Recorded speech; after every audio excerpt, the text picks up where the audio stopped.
What's good, YouTube? It's Tech Talk, and I'm back with another video. So today we're going to be going over the Apple Magic Keyboard. Does this keyboard make the iPad a laptop? I don't know. So let's get into it. It's Tech Talk. Let's break everything down, and let's find out if this keyboard is worth it or not.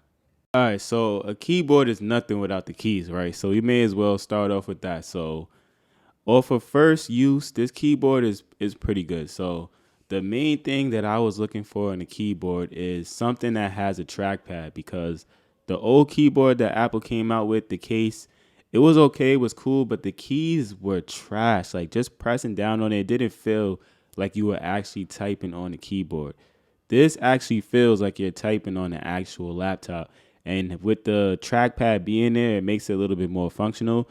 But I'll stick on the keys for now. So the keys, when you're pressing it, you're clicking and stuff like that, the response, it just feels like you're actually typing on a laptop. So I didn't really think I would care about that in terms of like having a keyboard, because I had bought a third party one. I forgot exactly where it was from. But this one actually feels like you're actually typing on the keyboard, and just the response and the clickiness of how it sounds and stuff like that, it gives you that feedback of just feeling like, all right, I'm typing on the actual laptop. So that was something that I like, because I take a lot of notes on my iPad and stuff like that. Or if I'm traveling, sometimes I don't always want to have my laptop with me. But up until now, I always felt like I had to have my laptop with me. So this is something that I'm using. I'm like, oh, okay, like maybe this, instead of being a test, this could be something that I could keep. Aside from the price, which we're going to get into in a few. I should have brought that up now, but we're going to get into the price in a few. So aside from everything else, price and stuff like that, strictly judging just off of the keyboard, I'm really feeling the response and like how it feels, how it works. Like, all the keys are responsive. Everything is good. It has a backlight, so that's good as well. So if you're doing it in an area where it's not as lit, you're gonna have the back keys light up, and you can adjust how bright you want it and stuff like that. So that's definitely a plus in terms of keyboard. And then just the way it works, I didn't have like any lagginess or anything like that. One thing that you're gonna get that's a pro over working with third party keyboards is just the way Apple makes their stuff. Like, when they put their stuff together, it works perfectly with their devices. So not to say there's plenty of third party keyboards that work really good, but it's just something about the way Apple does their stuff that it just works seamlessly together. So that's something that you want to keep in mind. All right, so here comes the bad news. So this retails for $299.99. So this retails for $300. So that's where the problems come in. It's like, all right, this is a very expensive keyboard for what it does. Like, it has a trackpad and stuff like that. I'm gonna show it in a few, but $300, Apple, though? $300 for a keyboard? Are you serious? Like, that's the thing with Apple that sometimes is like, it's frustrating, because like, you want to have the products that work perfectly with your iPad, your iPhone, and things like that, but Apple just charges a premium on top of everything. Like, there's so many other keyboards that it's hard to justify paying $300 for this keyboard. That's one thing that I would say. Like, if you're looking to get a keyboard, it's just like, yo, like, this is $300. I could find plenty of keyboards that have trackpads, or like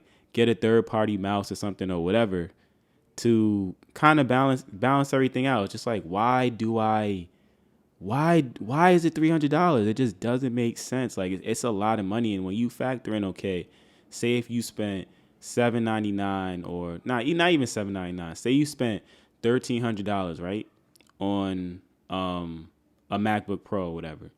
And it's not, I don't know if it's 13 whatever, but we're gonna use that as an example, $1,300.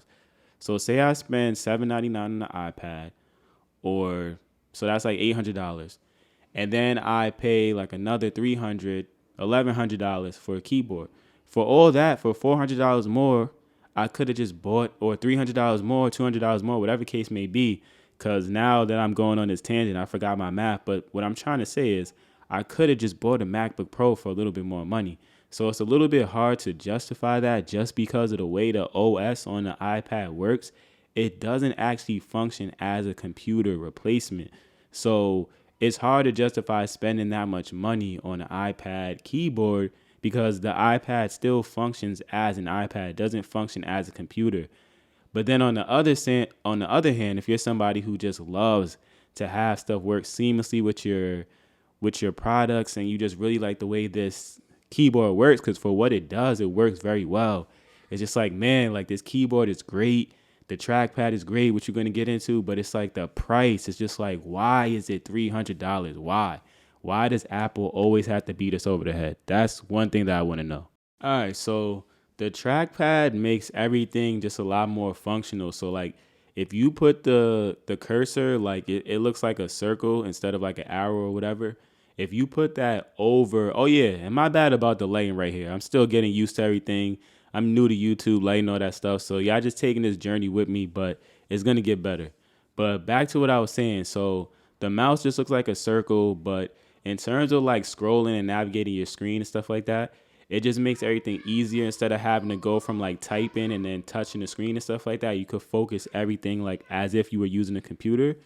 But when you actually go to a certain menu, it just makes everything a lot more easier to just click on. Like everything just pops up. If you want to go into like a control center, if you click on the left side, it will open up your notifications and stuff like that. So it kind of just makes everything move like seamlessly. You could click on apps, like anything you need to click on, you can click on with this trackpad.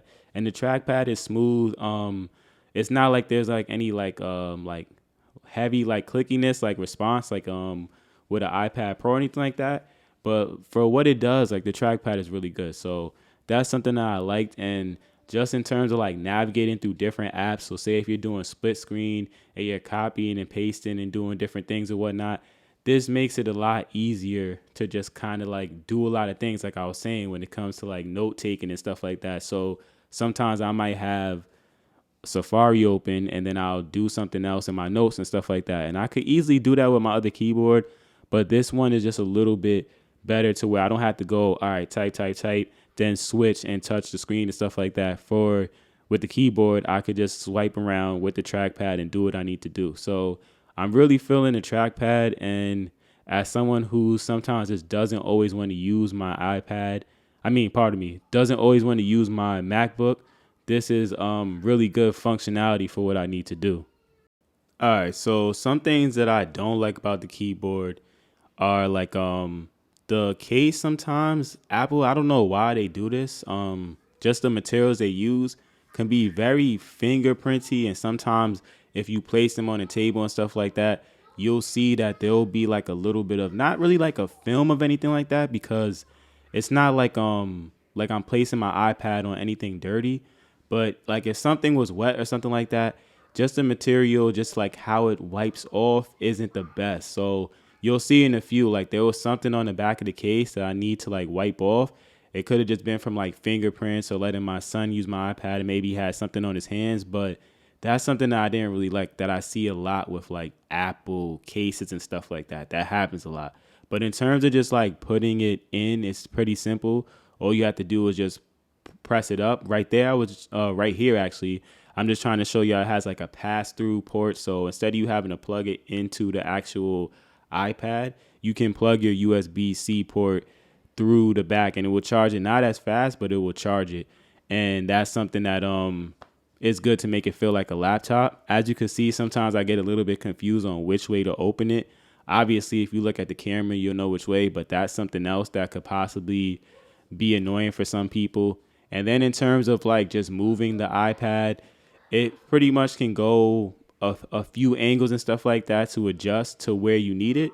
But yeah, for what it is, it does everything pretty good. Like you can see right here, I just pulled it off.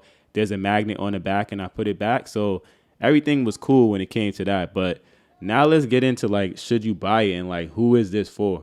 All right, guys, I'm going to get straight to the point when it comes to this one. So if you have an iPad Pro already and you use your iPad for a lot of things like taking notes, you're in school, different things like that, this keyboard is expensive, but I think it's a go for you, especially if you're not planning on investing in a laptop and you can function with your iPad, go for it. If you already have a laptop or a MacBook Pro, this is not going to make your iPad a computer. This is something that you're like, you know what? F it. I want it. I want a keyboard that's from Apple, works seamlessly with my iPad. So I'm taking the plunge. So that's my take on it. Right to the point. You guys already know. Let's chat it up in the comments. If you have this already, let me know what you think about it. Are you guys still interested in keyboards? Do you want your iPad to even be a computer? Some people don't want that. So, like I said, man, it's Tech Talk. You already know. I'm out of here as usual. Let's chat it up in the comments. Like, subscribe. All right, y'all, I'm out. Peace.